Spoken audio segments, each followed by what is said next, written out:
Même moi, je pensais qu'on en aurait fini aujourd'hui avec les vidéos. Et non. Encore et encore des choses. Je viens de sortir à l'instant un TikTok qui va se retrouver sur YouTube. Je ne sais pas si ce sera ce soir ou demain matin. De plus, là, il y a une scène coupée des Gardiens de la Galaxie volume 3 qui en donne énormément concernant la fin d'un personnage en particulier. On en a déjà parlé, mais là, on va regarder donc cette scène-là qui est totalement disponible sur YouTube, notamment sur IGN. Donc au moins, vous avez la chose en bonne et due forme, même si vous aurez bien sûr le lien pour aller directement vers cette vidéo en description. Oui, on va découvrir tout cela ensemble. Alors, je connais un petit peu le principe même de cette scène. On va comprendre la fin d'un personnage et notamment celle du, du High Evolutionary, mais en fait, en français, c'est le maître de l'évolution. T'as vu, j'ai parlé comme un mec qui fait comme si, ouais, je suis bilingue, alors que pas du tout, frérot. Pas du tout. Je suis allé une seule fois à Londres et j'y retourne d'ailleurs cet été. Et j'ai très hâte d'y aller. Mais ce n'est pas le sujet de cette vidéo-là, puisque boum, ça s'affiche comme par magie. Donc on va regarder ce petit extrait. Ça dure vraiment, c'est très court, ça dure 1 minute. Donc on va le regarder et ensuite on va possiblement le décortiquer s'il y a vraiment des choses à décortiquer et des choses à expliquer parce que je pense que peut-être que certaines personnes ne vont pas comprendre ce qu'il en est. Mais on va regarder tout cela tout de suite, tous ensemble. Et sachez, je suppose qu'étant donné que c'est une scène coupée, ne vous inquiétez pas si... Alors je ne pense pas qu'il y ait énormément d'effets spéciaux, mais je ne pense pas qu'il y ait des effets spéciaux de toute manière. Alors s'il y en a, c'est très stylé, mais à mon avis on sera plus sur des effets pratiques et limite sur des images storyboard ou ce genre de choses. Voilà, juste pour vous prévenir. Donc, let's go, guys. Ok, bah voilà. Ok, d'accord, donc c'est bien le maître de l'évolution. C'est Rocket qui le met en prison sur Nowhere. Vous allez comprendre pourquoi, parce que je pense qu'il y a beaucoup de gens qui ne comprennent pas. Le GOAT, même comme ça, il est stylé.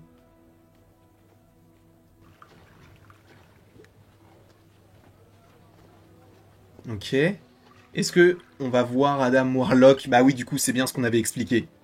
D'accord, donc c'est vraiment la suite. What's your name? Adam. Adam, no, Adam ain't no hero name. You need something metal. Something cool like Molly Hatchet, Iron Maiden, Def Leppard, something cool like that. Think Ah, ok. Iron Maiden. I like Adam. Adam by itself sucks.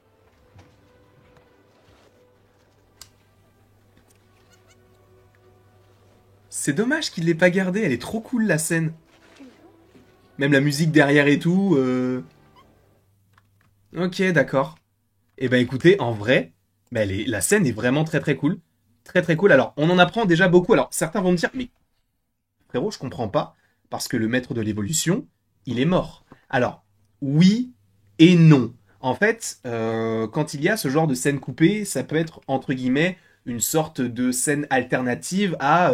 pas forcément comment ça se serait passé si, mais en fait, ce sont des choses qui ne sont pas forcément canon avec le film, mais qui se rattachent un petit peu quand même.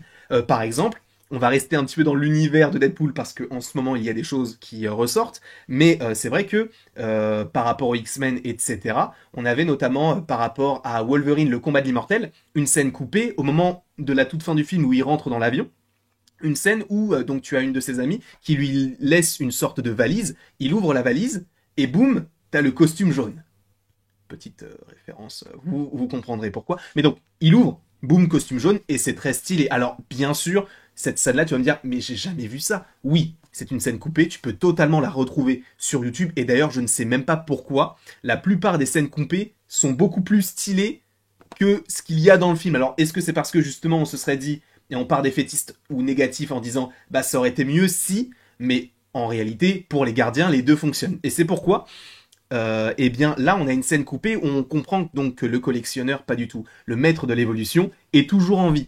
Et ça c'est hyper intéressant parce que justement ce sont des choses qu'on avait déjà expliquées, notamment par rapport à un zoom qui a été fait. Alors ce n'est pas moi qui l'ai découvert, hein. Moi j'avais vu ça sur MCU The Direct, je vous invite à aller voir la vidéo en question, puisque de toute manière je crois qu'en description il y aura les sources précises de ce que j'évoque. Mais en tout cas, concernant donc cette scène-là, en fait, pourquoi est-ce qu'il est toujours en vie? Parce que vous l'avez bien vu mourir entre guillemets, mais en fait non. on ne l'a pas vu mourir. On l'a vu se faire attaquer par tous les gardiens à un moment donné. On l'a vu, bien sûr, se faire déchiqueter le visage il y a des années quand Rokan était plus jeune. Donc, je crois peut-être il y a 10, 15, 20 ans. Je ne sais même plus exactement la temporalité. J'aimerais trop le revoir d'ailleurs. Et j'ai hâte qu'il sorte du coup en DVD, Blu-ray, etc. pour vraiment le savourer. Mais en gros, c'est en fait si tu zoomes au moment de l'arche de Noé, entre guillemets, tu sais, au moment où on va sauver tous les animaux et toutes les personnes qui étaient donc sur eh bien, le vaisseau du maître de l'évolution, eh bien, au moment où justement Drax, Rocket, etc. vont sauver tout le monde, en fait, tu vois que sur le dos de Drax, il y a le maître de l'évolution. Mais en fait, c'est si tu zoomes vraiment, en plus il est au fond, donc évidemment ils ne l'ont pas montré pour te dire ok il est mort. Mais avec cette scène coupée, tu comprends que non, il n'est pas mort. Alors est-ce qu'on le reverra du côté du MCU? Personnellement, je ne pense pas que ce soit...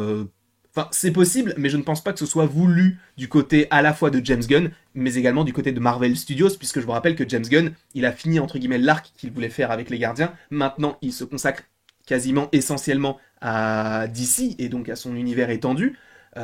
Et c'est pourquoi il ne pourra pas revenir pour faire un Gardien 4, même si on sait qu'une équipe des Gardiens est toujours existante. Là, ce qui est très intéressant, c'est que dans cette scène, on voit que c'est Rocket qui ferme la porte pour lui dire « Frérot, maintenant t'es emprisonné » et tu vois que toutes les personnes que t'as emprisonnées sont, elles, en liberté. Donc c'est un petit peu l'arroseur arrosé. Donc ça, pour le coup, c'est une belle thématique. Et après, bien sûr, on voit Kraglin qui, parle avec Adam Warlock en lui disant c'est quoi ton nom, etc. Ça c'est plutôt intéressant. Mais en tout cas, sachez que donc le maître de l'évolution n'est pas mort. Alors on ne le dira jamais, on ne le verra jamais de cette manière-là, je pense. Même si il est vrai que avec les petits courts-métrages qu'on a eu récemment, enfin récemment, il y a de cela maintenant quelques années, mais qui se sont déjà faits, je pense notamment à Longue Vie au Roi. Je suppose que vous ne savez pas de quoi je parle, mais pour ceux qui ne le savent pas, du côté du MCU, avant, on faisait des courts-métrages qui accompagnaient la sortie de certains films. Notamment, Longue Vie au Roi, je crois que ça accompagnait la sortie de Thor, le monde des ténèbres, qui sortait donc juste après Iron Man 3, et qui racontait en fait la suite de Trevor Slattery du côté de la prison. Parce qu'on sait qu'à la fin, Trevor Slattery, donc le faux mandarin d'Iron Man 3, finit en prison. Mais par la suite, quand on le revoit après dans Shang-Chi, on peut se poser la question de mais comment est-ce qu'il est passé de la prison à... Maintenant, il est pote avec Maurice, qui est une sorte de cochon qui n'a pas de tête et qui a des ailes. Ça n'a pas de sens.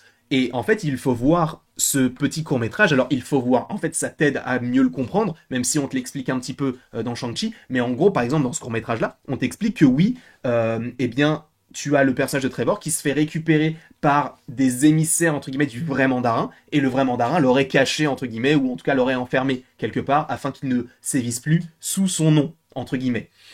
Donc, ce sont des choses qui se sont faites du côté du MCU. Maintenant, oui, je reviens sur mes propos parce que c'est vrai que le terme canon n'est pas canon, etc. C'est un peu complexe, mais oui, c'est canon. Est-ce que ça va être réutilisé? En réalité, je ne pense pas, mais on peut toujours espérer quelque chose. Quoi qu'il en soit, je ne sais pas ce que vous en pensez. N'hésitez surtout pas à me mettre tout ça en commentaire. Est-ce que vous pensez qu'on reverra les Gardiens? Si oui, quand? Je vous ai fait une vidéo théorie sur le sujet.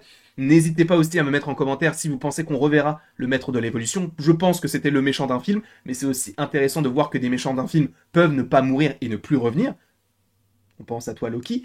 Mais bref, en tout cas, n'hésitez pas à me mettre tout ça dans les commentaires. N'hésitez pas non plus à aimer, à partager, à commenter et à vous abonner. Et je suis vraiment désolé si en ce moment il y a vraiment beaucoup de vidéos. C'est qu'il y a beaucoup de sujets à traiter. Et...